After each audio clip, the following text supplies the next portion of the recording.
আর যাই হোক, মানুষ কিন্তু ঘুরতে যায় মনটা ভালো করার জন্য।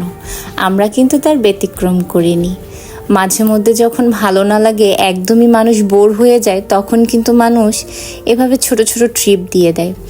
তো সেই ক্ষেত্রে আমরাও ব্যতিক্রম করিনি, চলে গিয়েছি বরিশালের ভিলেজ পার্কে ঘুরতে ঘুরতে। গরমে একটা সময় আমরা আসলে ঘুরতে গিয়ে আরও অতিষ্ঠ হয়ে যাই, কারণ এত পরিমাণ টেম্পারেচার এখন বরিশালে শুরু হয়েছে, ঘুরতে গিয়েও রিল্যাক্স পাওয়া যায় না।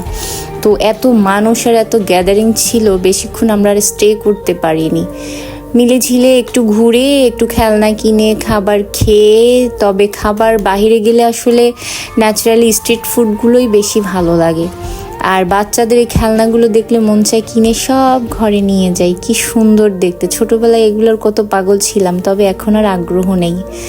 এই তো এদের নিয়ে ঘুরে ফিরে মজা করে, কি সুন্দর তারা খুব মজা করেছে। খেলনাগুলো মানে এত সুন্দর সুন্দর খেলনা ছিল, সবাই খেলে ক্লান্ত, একদম ঘেমে লাল হয়ে গেছে দুজন।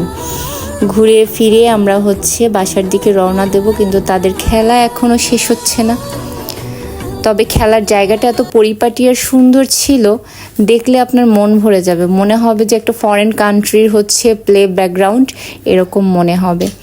তো এরা খেলে ধুলে একদম ঘেমে লাল হয়ে গেছে। এরপরে আর বেশি সময় নেইনি, কারণ সন্ধ্যা হয়েছে, প্লাস অলরেডি দুজন অসুস্থ, আবার ঘেমে গিয়ে অসুস্থ হবে, এই জন্য বাসায় চলে গিয়েছি। এই ছিল ছোট একটা মিনি ব্লগ। সবাই সাথে থাকবেন, পাশে থাকবেন এবং সাবধানে থাকবেন এই গরমে। বাই বাই, টেক কেয়ার, আল্লাহ হাফেজ।